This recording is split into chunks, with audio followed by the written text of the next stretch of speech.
கொடை பாசை கிட்டத்தட்ட 3 லட்சம் யூனிட் வந்து ரத்தத்தை வந்து இது வரைக்கும் கொடுத்துருக்கு கடந்த 13 ஆண்டுகள் கட்சி திறந்ததுக்கு அப்புறம். அதே மாதிரி தமிழ்நாடு அரசினுடைய அங்கீகாரம், தமிழ்நாடு அரசினுடைய விருதுகள் கிட்டத்தட்ட 9 முறை வந்து பெற்றிருக்கிறோம். இப்போ கூட அண்மையில் அண்டை மாநிலமாக இருக்கக்கூடிய வயநாட்டில் நடக்கக்கூடிய கோர சம்பவத்துக்கு பல பேர் 50க்கும் மேற்பட்டோர் வந்து போய் ரத்த தானம் செய்வதற்கு முனைந்திருக்கிறாங்க நாம் தமிழர் கட்சியின் ஏற்பாட்டில் அப்படிங்கிறது குறிப்பிடத்தக்கது.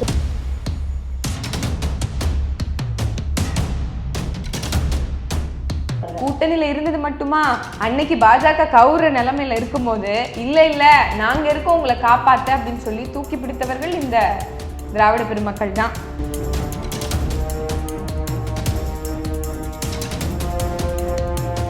ஒரு கிறிஸ்தவனாகவும் எனக்கு வேதனையாக இருக்குது. உங்களுக்கும் உங்கள் சமூகத்தை சேர்ந்தவங்க மேலே ஒரு ஆதரவு கண்டிப்பாக இருக்கும். ஏன்னா நீங்கள் திருடனோடு ஒருமித்து போகிறீங்க, அவனோட சொகுசான பதார்த்தங்களை நீங்கள் சாப்பிட்டு கொளுத்து போகிறீங்க. நான் ஒரு நாள் வந்து உங்ககிட்ட கேட்பேன்னு நம்ம அதாவது கிறிஸ்தவர்களை பார்த்து தான் அந்த கடவுள் இறைவன் கேள்வி கேட்குறாரு. இதை வாசிச்சுட்டு டெய்லி நீங்கள் வாசிப்பீங்க, வாசிட்டு போய் எப்படி திருடனோட போய் பக்கத்தில் உட்காருங்க, எப்படி அந்த அவங்களோட போய் அவங்களுக்கு ஆதரவு திரட்டுறீங்க, ஒரு நாள் இதை கேட்பாரே அப்படிங்கிற ஒரு பயம், ஒரு கணக்கு கொடுக்கணுமேங்கிற ஒரு இது.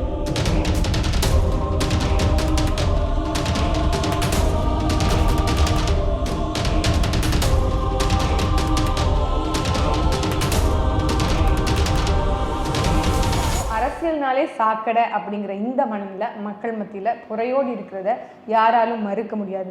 ஏன் அரசியல் என்பது சாக்கடை, ஏன் அதை பூக்கடையாக மாற்ற முடியாது அப்படிங்கிறத வாங்க பேசலாம். இன்னைக்கு நாம் பேசக்கூடிய தலைப்பு இல்லை என்னத்தை பற்றி இந்த காணொலியில் பேச போகிறோம் அப்படின்னா, ஏன் தமிழ் தேசிய அரசியலுக்கு சீமான் தேவை அப்படிங்கிறத பற்றி தான் இந்த காணொலியில் பேச போகிறோம். வாங்க நம்மளுடைய சகோதரி குளோரி அவர்கள் கூட இன்றைக்கு கதைப்போம். 800 மின்னழுத்த கோபுரம் ஆரம்பிக்க போகிறோம். 2022 இது நடந்தது. அப்போ வந்து அந்த சாலை போட போகிறாங்க. அப்போ அங்கே கடல்வாழ் உயிரினங்கள், நண்டு, நத்தைகள், மீன்களோட பெருக்கம் குறையும். அதை நம்பி இருக்கக்கூடிய மீனவர்கள் ஆதாரம் வந்து பாதிக்கப்படுங்கிறதுக்காக அதையும் போராட்டமாக எடுத்தாங்க. இப்போவும் அமோனியா வாயு கசிவுக்காக 800ல் பார்த்தீங்கன்னா அந்த போராட்டத்தை 2-3 தடவை போயிட்டாங்க பேசுனாங்க. அதோட விளைவு என்னன்னா, ஒரு 7 பேர் கொண்ட குழுவை அரசு அமைச்சு ஒரு இடைக்கால தடை போட்டாங்க. ஆனால் திருப்பியும் இப்போ வந்து அனுமதி கொடுத்துட்டாங்கன்னா, நான் இதில் என்ன பார்க்குறேன் அப்படின்னா, இந்த தொடர் விழிப்புணர்வு மூலமாக மக்கள் அங்கே இறங்கி நின்று அரசியல் படுத்தப்பட்டு போராடுறாங்கல்ல, அது ஒரு முக்கிய நகர்வாக இந்த காலத்தில் தேவைப்படுது நான் பார்க்குறேன். எனக்கு என்ன என் பிரச்சனை இல்லை, என் வீட்டுக்கு இந்த பிரச்சனை இல்லை அப்படின்னு நினைக்காம, இல்லை அது என் கம்யூனிட்டி பிரச்சனை, அது என்னுடைய தெருவின் பிரச்சனை உட்கார்ந்துருந்தாங்க அப்படிங்கிற இந்த அரசியல் படுத்தலே வந்து ஒரு மிகப்பெரிய தேவை, அவசியம். அதை நாம் தமிழர் கட்சி சரியாக செய்திருக்கு அப்படின்னு நம்ம எடுத்துக்கலாம். அதே மாதிரி தான் அந்த நொச்சிக்குப்பம் மீனவர் போராட்டம், பரந்தூர் விமான நிலையத்துக்காக இன்னைக்கு வரைக்கும் போராடுறாங்க. 700-800 நாட்களை கடந்துருச்சு. 2022 சிப்காட் நில அபகரிப்புக்காக அன்னை போராடி இருக்காங்க. 2022 இந்தி திணிப்பு போராட்டம் அதுக்கு பண்ணியிருக்காங்க. அதுக்கப்புறம் குடிவாரி, இதே காலகட்டத்தில் குடிவாரி கணக்கெடுப்பு அதுக்காக எடுக்கணும் அப்படின்னு வலியுறுத்தி அதுக்கு போராட்டம். அதுக்கப்புறம் 2023 தான் செவிலியர் போராட்டம் வருது. அதே மாதிரி 2023 நெய்வேலியில் என்எல்சிக்கு வந்து விவசாயிகளுக்கு நிலத்தை வாங்கிட்டு குறைஞ்ச மதிப்பீடு கொடுத்துருக்காங்க, அதுக்கு சரியான உரிய தொகையை கொடுங்க அப்படின்னு சொல்லி அதுக்கு போராடி இருக்காங்க. அடுத்தது பார்த்தீங்கன்னா நொச்சிக்குப்பம் மீனவர் இது 2023 அதுதான் என்னால் மறக்க முடியாது. நான் நாம் தமிழர் பக்கம் வந்து வர்றதுக்கு அந்த போராட்டம் தான் காரணம். அதனால் நான் அங்கே தான் வந்தேன். அண்ணன் பேசினாங்க போகிறாங்க. பார்த்தீங்கன்னா அதோட விளைவு இப்போ வந்து அழகாக கொடை மாதிரி ஒரு கட்டி பண்ணிட்டு இருக்காங்க. ஆனால் அரசாங்கம் நினைச்சா அதை சீக்கிரமே பண்ணலாம். அப்போ சுகாதாரமும் மேம்படும். ஏன்னா ஒரு சுகாதாரத்தை காரணம் காட்டி தான் அவங்கள வந்து அந்த ஆக்கிரமிப்புகளை அகற்றணும்னு நினைச்சாங்க. இப்போ கெட்டிக்கிட்டே இருக்காங்க. அதை கெட்டிக்கிட்டே இருக்காம கொஞ்சம் சீக்கிரமாக முடிச்சு கொண்டு அவங்கள உட்கார வச்சாங்கன்னா அந்த போகிற ரோடும் நல்லா சுகாதாரமாக அமையும். இதே மாதிரி அண்ணன் சொல்கிற மாதிரி அந்த கழிவுகளை எப்படி உரமாக்கலான்னு அவங்க வந்து, ஏன்னா ஒரு பெரிய ஒரு 500க்கு மேற்பட்ட மக்கள் அதில் உட்காந்து வியாபாரம் பண்ண போகிறாங்க. அதோட கழிவுகள் கணக்கில் அடங்காதது. அதனால அதையும் நல்லது பண்ணணுமா இல்லை அண்ணன் வந்து தான் பண்ணணுமாங்கிறது எனக்கு தெரியல. அடிக்கடி மேடைகளில் மாமன் சொல்கிறது என்னென்னா, பயோ வேஸ்ட்ல இருந்து நீங்க வந்து எனர்ஜி கண்டுபிடிக்கலாம், நீங்க வந்து மின்சாரம் கண்டுபிடிக்கலாம் அப்படிங்கிற பல அறிவியல் கருத்துகளையும் இங்க பகிர்ந்துட்டு வராங்க. எந்த அரசியல் தலைவரும் ஒரு கட்சியை மற்றொரு கட்சி திட்டுறதுக்குனே வந்து பிறந்திருக்கு. ஆனா இங்க ஒரு அரசியல் கட்சி ஒரு அரசியல் படுத்துறது மட்டும் இல்லாம ஒரு அறிவியல் பார்வையை முன்வைத்து அதற்கான சொல்யூஷனையும் ஒவ்வொரு இடங்களையும் சொல்லியிருக்கு அப்படிங்கிறது நான் கண்ணால பார்த்திருக்கேன். நான் அந்த குழந்தைகள் குழுமத்துல பணியாற்றும் போது அந்த குழந்தைகள் இல்லங்களை நாங்கள் இன்ஸ்பெக்ஷன் பண்ணுவோம் இல்லையா, சோதனை போட போகும்போது காஞ்சிபுரத்தில் ஒரு சில்ட்ரன் ஹோம் குழந்தைகள் இதில் அவங்க பண்ணுறாங்க எப்படின்னா கார்டனிங் எல்லாமே பண்ணுறாங்க. அந்த என்வரன்மெண்ட்டே நல்லா இருக்குது. அவங்க அப்போ என்ன கேஸுக்கு என்ன பண்ணுறாங்கன்னா, அங்கே ஒரு 200-300 பிள்ளைங்க இருக்காங்க இல்லையா, ஸோ அவங்க கழிவுகளை எல்லாம் ஒரு இடத்துல சேகரித்து அதிலிருந்து கேஸ் தயாரித்து அதில் வந்து அவங்க வந்து அடுப்பறிக்கிறாங்க. அது பற்றாக்குறை வரும்போது தான் நார்மல் கேஸ் அதே மாதிரி இது மாட்டுறாங்க. நான் போகும்போது என்ன வேலைகளுக்கு ப்ராஜெக்ட் அவங்க வந்து பண்ணுறதுக்கு எங்கிட்ட காட்டின ப்ராஜெக்ட் என்னென்னா இதுதான், நம்ம தகடுகள் மாட்டி சூரிய ஒளியிலேருந்து மின்சாரம் தயாரிக்கிற முறை. அதனால அண்ணன் சொல்கிறது எவ்வளவு ஒர்த்தாக இருக்குங்கிறது நமக்கு அது செஞ்சு பார்த்தா தான் புரியும். சும்மா சொல்லிகிட்டே இருந்தால் அவர் அளக்குறாருமாங்க. செஞ்சு அதை பண்ணி பார்க்குறவங்களுக்கு தான் தெரியும் இது எவ்வளோ அருமையான திட்டங்கள். சரியா சொன்னீங்க. அடுத்தது பார்த்தீங்கன்னா 2019 குடியுரிமை சட்ட திருத்தத்துக்கு எதிராக அப்படி அதெல்லாம் பார்க்க போனா நம்ம இது பார்த்தீங்கன்னா பாஜகவோட பி டீம்பாங்க. எந்த பி டீம் போய் ஒன்றிய அரசோட இதை போய் எதிர்ப்போம் நீங்கள் சொல்லுங்கள். அது காங்கிரஸ் கொண்டு வந்தாலும் சரி, பாஜக பீரியட் அந்த காலத்தில் கொண்டு வந்தாலும் அண்ணன் அதுக்கு குரல் கொடுக்குறாங்க. மத்திய அரசோட ஒவ்வொரு மக்களுக்கு எதிரான ஒவ்வொரு விஷயத்துக்கும் ஒவ்வொரு சட்டத்துக்கும் குரல் கொடுத்தாங்க. எந்த இடத்துல ஒரு பி டீமாக இயங்குறது போய் வெளிப்படையாக, அதாவது சிட்டிசன்ஷிப் அமெண்ட்மெண்ட் ஆக்ட் அப்படிங்கிறத கடுமையாக எடுத்த ஒரு தமிழ்நாட்டு குரல் அப்படின்னா நாம் தமிழர் கட்சி சொல்லலாம். இதுல என்ன கொடுமை அப்படின்னா, இந்த சிஏ கொண்டு வருவதற்கு முக்கிய காரணிகளாக இங்க இருக்கக்கூடிய தமிழகத்தை சார்ந்த அரசியல் கட்சிகள் இருந்திருக்கு, குறிப்பா திமுக இருந்திருக்கு அப்படிங்கிறத நம்ம வந்து மறக்க முடியாது, மறக்க கூடாது. இன்னும் என்ன அப்படின்னா, சிறுபான்மையின் பாதுகாவலர்கள் என்று பேசக்கூடிய இவர்கள் தான் அதற்கு வந்து சாதகமான வாக்குகளை வந்து நாடாளுமன்றத்தில் தெரிவிச்சிருக்காங்க. ஒரு கிறிஸ்தவனாவும் எனக்கு வேதனையா இருக்குது. உங்களுக்கும் உங்க சமூகத்தை சேர்ந்தவங்க மேல ஒரு ஆதங்கம் கண்டிப்பா இருக்கும். ஏன்னா நீங்க திருடனோடும் ஒருமித்து போறீங்க, அவனோட சொகுசான பதார்த்தங்களை நீங்க சாப்பிட்டு கொளுத்து போறீங்க. நான் ஒரு நாள் வந்து உங்ககிட்ட கேட்பேன்னு நம்ம, அதாவது கிறிஸ்தவர்களை பார்த்து தான் அந்த கடவுள் இறைவன் கேள்வி கேட்குறாரு. இதை வாசிச்சுட்டு டெய்லி நீங்கள் வாசிப்பீங்க, வாசிச்சுட்டு போய் எப்படி திருடனோட போய் பக்கத்தில் உட்காருறீங்க, எப்படி அந்த அவங்களோட போய் அவங்களுக்கு ஆதரவு திரட்டுறீங்க, ஒரு நாள் இதை கேட்பாரே அப்படிங்கிற ஒரு பயம், ஒரு கணக்கு கொடுக்கணுமேங்கிற ஒரு இது இல்லாதது எனக்கு என்னுடைய சமூக, அதாவது என்னுடைய மதம் சார்ந்தவர்கள் மேலே எனக்கும் ஒரு ஆதரவு உறுதிதான். அது உண்மைதான். இனி 2024 வள்ளலாருக்கு இடம் விவசாய நிலத்தை அபகரிக்கிறதை எதிர்த்து அன்னை வந்து போராட்டத்துக்கு ரெடி ஆனாங்க. ஆனா அனுமதி மறுக்கப்பட்டது, பயந்துட்டாங்க அப்படின்னு சொல்லலாம். களத்துக்கு வராம பல இந்த மாதிரி அநீதிகளுக்கு எதிராக அறிக்கையை வந்து முதலாளாக வெளியிட்டதும் தாமன் சீமான் அவர்களா இருந்திருக்கிறாரு. பல கீழடி அகழ்வாராய்ச்சி குறித்த நிகழ்வுகளாக இருக்கட்டும், வள்ளலார் அந்த ஆய்வு மையமாக இருக்கட்டும், இப்படி இன்னும் நிறைய போராட்டம். நம்ம ரொம்ப ஒரு குறிப்பிட்ட விஷயத்த நம்ம முக்கியமான எடுத்து நம்ம வந்து இன்னைக்கு வந்து இளைஞர்களுக்கு சொல்லியிருக்கோம். ஆனால் ஒரு நாட்டில் குற்றத்தை அம்பலப்படுத்துவதும் குற்றத்தை உண்மையை உரைப்பதும் குற்றமாக கருதப்படுமே ஆனால் அந்த நாடு குற்றவாளிகளால் ஆளப்படுகிறது அப்படிங்கிறத எட்வர்ட் ஸ்னோடன் சொல்வாருன்னு சொல்லி தாங்க சீமான் அவர்கள் அடிக்கடி சொல்லுவாங்க. இன்னைக்கு குற்றத்தை யாரும் சொல்லிடக்கூடாது. அப்படி குற்றத்தை இன்னும் குறிப்பாக சொல்லணும்னா ஆட்சியில் நடக்கக்கூடிய குறைகளை நம்ம உணர்த்திட்டோம் அப்படின்னா குண்டாசு தான் அவங்களுக்கு அடுத்தது. அந்த மாதிரியான ஒரு மனப்போக்கோட இன்னைக்கு ஆட்சியாளர்கள் இருக்கிறார்கள். ஆனால் அதனால அஞ்சு பயந்து நம்ம ஒடுங்கி நடுங்கி முடங்கி விடுவோம் அப்படிங்கிற எண்ணத்தை மட்டும் இவர்கள் கைவிட வேண்டும். நாம் தமிழர் கட்சி தொடர்ச்சியாக மக்களோடு மக்களாக நின்று அறத்திற்கு உண்மையாக உறுதுணையாக நிற்போம் அப்படிங்கிறத தான் நாங்கள் நினைவுபடுத்த கடமைப்பட்டிருக்கிறோம். தாய்மாமன் சீமான் அவர்கள் என்ன செஞ்சுட்டாருன்னு கேட்கக்கூடிய பலருக்குமான கேள்வியாக ஒரு சின்ன ஒரு சினாப்சிஸ், ஒரு முன்னோட்டத்தை நாம் தமிழர் கட்சி சார்பில் நாம் தமிழர் கட்சியில் நாங்கள் ரெண்டு பேரும் இன்னும் நீங்க ஆர்ப்பாட்டம் தான் இவ்வளவு பார்த்திருக்கோம். இன்னும் பாத்தீங்கன்னா குருதிக்கொடை பாசறை அதை பேசணும்னா பேசலாம்.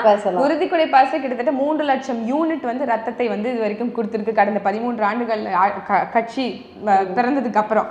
அதே மாதிரி தமிழ்நாடு அரசினுடைய அங்கீகாரம், தமிழ்நாடு அரசினுடைய விருதுகள் கிட்டத்தட்ட 9 முறை வந்து பெற்றிருக்கிறோம். இப்போ கூட அண்மையில் அண்டை மாநிலமாக இருக்கக்கூடிய வயநாட்டில் நடக்கக்கூடிய கோர சம்பவத்துக்கு பல பேர் 50க்கும் மேற்பட்டோர் வந்து போய் ரத்த தானம் செய்வதற்கு முனைந்திருக்கிறாங்க நாம் தமிழ் கட்சியின் ஏற்பாட்டில் அப்படிங்கிறது குறிப்பிடத்தக்கது. சுற்றுச்சூழல் பாசறை வந்து அவர்கள் செய்த பணி வந்து என்ன பலருக்கும் முன்னுதாரணமாக செயல்பட்டு இருக்காங்க. எக்கச்சக்கமான பனை விதைகளை, பல கோடி பனை விதைகளை இதுவரைக்கும் நட்டாச்சு. இன்னும் தொடர்ச்சியாக அந்த நிகழ்வுகள் தொடர்ந்து நடந்துட்டே தான் இருக்கு. இன்னைக்கு டீஃபாரஸ்ட்ரேஷன் அதிக அளவில் நடந்துட்டு இருக்கு. மலைகளையும் காடுகளையும் அழிக்கக்கூடிய சம்பவங்கள், இதனால வந்து பூமி வெப்பமயமாதல் வந்து அதிகமாகுது. அதுக்கு அப்படியே மாறாக நாம் தமிழ் கட்சி ஒரு தூய பசுமை தாய்மை பொருளாதாரம் பேச்சளவுல மட்டும் இல்லை, அது செயலளவுல இருக்கணுங்கிறதுக்காண்டி பல லட்சக்கணக்கான மரங்களை இன்றளவும் நட்டு கொண்டிருக்கிறது அப்படிங்கிறது குறிப்பிடத்தக்கது. நீங்க ஒவ்வொருவரும் மனசுல ஏந்த வேண்டியது. அதுக்கு ஒரு முன்னுதாரணமாக நாம் தமிழ் கட்சி இருக்கு அப்படின்னு சொன்னா அது மிகையாகாது. நம்ம வந்து தமிழ்நாட்டில் நடந்த பிரச்சனைகள்லாம் சொல்லியிருக்கோம். அதே மாதிரி குஜராத்ல ஒரு இனப்படுகொலையே செஞ்சது இந்த பாஜகவினோட. அதையெல்லாம் பார்த்து கூட தான் நம்மளை வந்து இன்னும் பாஜகவின் பி டீம்னு சொல்றாங்கன்னு வச்சுக்கோங்களேன். 2000க்கும் மேற்பட்ட மக்களை, கிட்டத்தட்ட 3000 மக்களை வந்து கொன்று குவித்தது அங்க இருக்கக்கூடிய பிஜேபி அரசு. அந்த ஒரு முக்கியமான சம்பவத்தை பிபிசி வந்து ஒரு டாக்குமெண்ட்ரியா எடுத்து வெளியிட்டுச்சு. அதை தமிழாக்கம் செய்து தமிழ்நாட்டு மக்களுக்கு இங்க பிரகடனம் செய்தது வந்து ஒரு கட்சி இருக்குது அப்படின்னா அது நாம் தமிழ் கட்சின்னு சொல்லலாம். அது ஒட்டுமொத்த தமிழ் மக்களுக்கும் அந்த அதே மாதிரி தான் சீவன் அவர்கள் தான் கேட்டாங்க, திமுக நீ மணிப்பூரை பேசலன்னு சொல்ற, சரி குஜராத்தை பத்தி என்னைக்காவது நீ பேசிருக்கியான்னு கேள்வி கேட்டாங்க. ரொம்ப ரொம்ப நியாயமான கேள்வி அப்படின்னு பாக்குறேன். ஏன் அவங்க குஜராத்தை பத்தி பேச மாட்டாங்க அப்படின்னா, கூட்டணியில இருந்தது மட்டுமா? அன்னைக்கு பாஜக கவுற நிலைமையில இருக்கும்போது இல்ல நாங்க இருக்கோம் உங்களை காப்பாத்த அப்படின்னு சொல்லி தூக்கி பிடித்தவர்கள் இந்த திராவிட பெருமக்கள் தான். அதனால அவர்களுக்கு தான் அந்த பெருமையெல்லாம் சரி. இன்னைக்கு அது எல்லாத்தையும் மூடி மறைத்துட்டு கவர் பண்ணிட்டு நாங்க வந்து மனித புனிதர்கள் என்று காமிக்கக்கூடிய இவர்களுக்கு நம்ம வந்து தக்க பாடம் புகட்டணும். திமுக உடன்பிறப்புகளுக்கு நம்ம சொல்ல வேண்டிய ஒரு விஷயம் இருக்குது. நீங்க அதிமுகவை கேள்வியே கேட்கல, அதிமுக காலத்துல தூங்கிட்டே இருந்தீங்க, இப்பதான் கேள்வி கேட்குறீங்கிறாங்க. இப்ப சொன்ன எல்லா இயரையும் எடுத்து நீங்க கொஞ்சம் இதை தெளிவா பாருங்க. அதிக போராட்டங்கள் அதிமுக பண்ணிருப்பாங்க. அப்புறம் நம்ம வந்து இவங்களுக்கு பெரிய சாதகமா இருக்கும் அப்படிங்கறதெல்லாம் மக்களுக்கு உண்மையா இருந்திருக்கும். முக்கியமான போராட்டம் பிஜேபி எதிர்த்தது மக்களுக்கு உண்மையா இருந்திருக்கும் அப்படிங்கறதுதான் அவங்க மறக்க கூடாது. 8 வழிச்சாலை அப்போ கடுமையான போராட்டம். அங்க இருக்கக்கூடிய எல்லா மக்களும் சேர்ந்து அரசியல் படுத்தி ஒட்டுமொத்தமா போராட்டத்துக்கு களத்துக்கு கொண்டு வந்தது நாம் தமிழர் கட்சி. அதை கூட இந்த முறை இவர்கள் என்ன செஞ்சிருக்கிறாங்க, அன்னைக்கு இருக்கும்போது அவங்களும் போராடினாங்க. ஆனா இவங்க வந்தோடனே என்ன சொல்றாங்கன்னு பாத்தீங்கன்னா, அது 8 வழிச்சாலை இல்ல, சாலை விரிவாக்கம். எடப்பாடி டாஸ்மாக திருப்பி வச்ச மாதிரிதான். ஆமா ஆமா, இந்த கதவை மூடி அந்த கதவை திறந்த மாதிரி அந்த மாதிரி அதுக்குதான் செலவிடுவாங்க. என்னென்ன கூத்தெல்லாம் இந்த கட்சி பண்ணிருக்கு அப்படின்னு பார்த்தா இன்னும் அதிகமா இருக்கு. அத்துணைக்கும் இன்னைக்கு வந்து நியாயம் நேர்மையாக களத்துல வந்து நாம் தமிழர் 7 விடுதலை ஆயிட்டாங்க.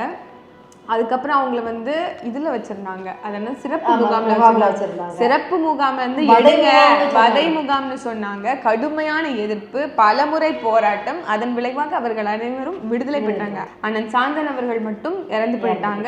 அதுவும் இந்த அரசனுடைய காலதாமதம்னால. ஆனா மற்றவர்கள் எல்லோரும் வெவ்வேறு நாடுகளுக்கும் அனுப்பப்பட்டிருக்கிறாங்க. அது எல்லாமே வந்து நாம் தமிழர் கட்சியின் போராட்டத்தின் விளைவு அப்படிங்கிறது. அதே மாதிரிதான் நாம் தமிழர் கட்சி தங்கைகளுமே மக்கள் போராட்டத்துக்காக போராடி வழக்கு வாங்கியிருக்காங்க. கள்ளக்குறிச்சி ஸ்ரீமதி இதுல கூட போராட்டத்துக்கு அப்படி பார்த்தா பல டாஸ்மாக மூடுறதுக்கு காரணமே நாம் தமிழ் கட்சியின் பெண்கள் தான் ஒண்ணு. அண்ட் ஆந்திரால பெண்களுடைய பிறப்புறுப்புல மிளகாய் பொடி தூவினது, அந்த பெண்களுக்கு நடந்த பாலியல் வன்கொடுமை, அதற்கு எதிராக முறையிட்டு வழக்காடு மன்றங்கள் ஏறி அதற்கான தீர்வை பெற்று தந்தது நாம் தமிழ் கட்சியினுடைய மகளிர் பாசறை தான். இப்படி ஒவ்வொரு பாசறைகளும் பணியாற்றிய அவங்களுடைய பங்குகள் வந்து வெவ்வேறு பல. எனக்கு என்ன வருத்தம்னா, மக்கள் எல்லா நல்லதையும் அண்ணனோட போராட்டத்தின் வாயிலாக அனுபவிச்சுட்டு அண்ணனை தேர்தல் சமயத்துல மட்டும் கைவிட்டுறாங்களோ அப்படிங்கிறது ஒரு வருத்தத்தை கொடுக்குது.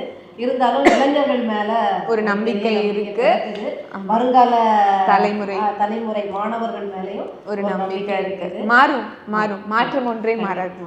நாமெல்லாம் மாறலையா? மலைகளை குடைந்து பிற அடுத்த அவங்க மாநிலத்துல இருக்க மலையெல்லாம் குடையல, அவங்க வந்து கன்னியாகுமரி மலைகளை குடைஞ்சி எடுத்துட்டு போகும்போது கனிம வளங்களை கொள்ளடிச்சிங்க அப்படின்னா நாளைக்கு நம்மளுக்கு இயற்கை சீற்றம் ஏற்படும் அப்படிங்கிற விழிப்புணர்வு அன்னைக்கு கன்னியாகுமரியில பல கட்ட போராட்டங்களாக முன்னெடுத்ததும் நாம் தமிழர் கட்சியினுடைய கன்னியாகுமரிக்காரி. நான் கல்லூரிக்கு செல்லும் போது அந்த ஜன்னல் சீட்டுக்கு அவ்வளவு அடம் பிடிப்போம். இயற்கையாவே எல்லாருக்கும் ஜன்னல் இயற்கை பிடிக்கும், ஆனா இதுக்கு ரொம்ப அடம் பிடிப்போம். காரணம் எதுக்குன்னா அந்த மலையும் வயலும் அவ்வளவு அழகாக இன்னைக்கு எல்லாம் கொடையப்பட்டு தோண்டி எடுக்க ஸ்கூப் பண்ணி போட்டிருக்கதை பார்த்தா ஐஸ்கிரீம் நினைச்சு சாப்பிட்றாங்களா அப்படிங்கிற மாதிரி இருக்குது. எவ்வளவு ஈஸியா அந்த மாவட்டத்தை சார்ந்தவள்னு எனக்கு அது ஒரு பெரிய வருத்தம். ஆனா அதற்கும் இன்னைக்கு வரைக்கும் வந்து குரல் கொடுத்துட்டு இருக்காங்க. அதுக்கும் நிறைய வழக்குகள் அடிதடிகள். இங்க இருக்கு ஏதாவது ஒரு கட்சி அதை பத்தி பேசிருக்கிறத பாக்குறீங்களா? ஏன்னா பண்றதே அவங்கதான், செய்யறதே அவங்க. அதிமுக பண்ணும்போது இவங்களுக்கான கட்டிங் கமிஷன் கரப்ஷன் எல்லாம் போயிடும். திமுக வந்தா அதிமுகவுக்கு அந்த கட்டிங் கரப்ஷன் எல்லாமே போயிடும். அதனால இவங்க எப்பவுமே ஒரு மறைமுக ஐக்கியத்துல தான் இருப்பாங்க. சேர்ல தான் திமுக அதிமுக மாறி மாறி உட்காருமே தவிர அந்த மக்களோட பணத்தை சுருட்டுறதுல 2 பேருமே சரிசமமா பங்கிட்டு சுபிட்சமா இருப்பாங்க. இந்த டோல் வசூலிப்பது என்பது நம்ம வந்து எப்பவுமே எதிர்த்து நின்று நம்ம களத்துல இருந்திருக்கிறோம். ஏன் அப்படின்னா சாலை முதையா சரியா இல்லை. நான் போற 100 மீட்டருக்கும் 500 மீட்டருக்கும் நீ எத்தனை தடவை சுங்கச்சாவடின்னு மக்களை சாவடிச்சுட்டு இருக்கேன்னு அதிகமா தாங்க சீமன் அவர்கள் பேசியிருக்கிறாங்க. அது எவ்வளவு உண்மை அப்படின்னா, அண்மையில கூட நான் ஒரு செய்தி பார்த்தேன். ஒரு சாலையில ஒரு குழியில விழுந்து தடுமாறி ஆக்சிடென்ட் ஆகி தன்னுடைய தங்கச்சியே இறந்துட்டான். ஒரு இளைஞனுடைய தங்கச்சியை இழந்துட்டான். காரணம் இந்த சாலை சரியா இல்லை.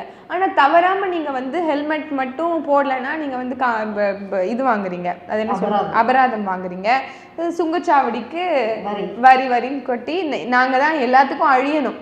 இப்படி நாம் தமிழர் கட்சி அது இருக்கக்கூடாது. முதல்ல சாலையை சரியா போடுங்க, அதற்கப்புறம் பராமரிப்பை பாருங்க. பராமரிப்பும் சரியில்லை, அது ஒரு விஷயம். இப்ப அண்மையில கூட மதுரையில இருக்கக்கூடிய கப்பலூர் டோல்கேட்டை எதிர்த்து கடுமையான ஒரு போராட்டத்தை நாம் தமிழர் கட்சி முன்னெடுத்துட்டு இருக்கு. காவல்துறை மிகவும் வன்மமா நாம் தமிழர் கட்சி பிரமுகரை அவமானப்படுத்து. இன்னைக்கு அதிமுக எதிர்கட்சியா இருக்கனால இந்த போராட்டத்தை கையில எடுத்திருக்காங்க. ஆனா தொடக்க காலத்துல இருந்து டோல்கேட்டை எதிர்த்து நாம் தமிழர் கட்சி வன்மையான கண்டனங்களையும் ஆர்ப்பாட்டங்களையும் செய்திருக்குது அப்படிங்கிறது தான் மக்கள் மறக்கக்கூடாது. மாதிரி நீங்க குருதி கொடை பாசறை பார்க்கும்போது நான் ஒரு வீடியோ பார்க்குறேன். ஒரு பாதிரியார் குருதி கொடை பாசறையில் நாம் தமிழ் நான் கட்சி சார்ந்து பேசலை, ஆனால் என்னை அசர வச்சது இந்த குருதி கொடை பாசறையோட ஒரு செயல்பாடு சேவை அப்படின்னு சொல்லியிருக்காரு. ஆனால் இதுக்கெல்லாம் அண்ணனுக்கு கிடைச்ச பரிசு என்ன தெரியுமா? இந்த போராட்டங்களோட பரிசு என்ன சொல்லுங்க, நீங்களே சொல்லுங்களேன். வழக்குகள் வாங்குறது தான். 126 வழக்குகளுக்கு மேல வந்து தங்கம் சீமான் அவர்கள் வாங்கியிருக்கிறாங்க. எதிர்பார்த்து செய்யல அப்படிங்கிறது. அந்த வழக்குகளை அவங்க ஒரு கிரீடமா, தனக்கான அங்கீகாரமா கிரீடமா தான் நினைச்சு சந்தோஷப்படுறாங்க. ஏன்னா மக்களுக்காக வாங்குறது அப்படிங்கிற ஒரு இது. இப்படி நம்ம பேசிட்டே போகலாம், இன்னும் நிறைய இருக்கு நாம் தமிழர் கட்சி செய்த சாதனைகள்ட்டு. இது எல்லாத்தையும் மக்களுக்காக எந்த ஒரு எதிர்பார்ப்பும் இல்லாம செய்திருக்கு. தொடர்ச்சியாக மக்களுக்காக நிற்போம் அப்படிங்கிறத உறுதியேற்போம். இன்னும் மற்றும் ஒரு காணொலியில உங்களை எல்லாரையும் சந்திக்கிறோம். அது வரைக்கும் நன்றி, வணக்கம்.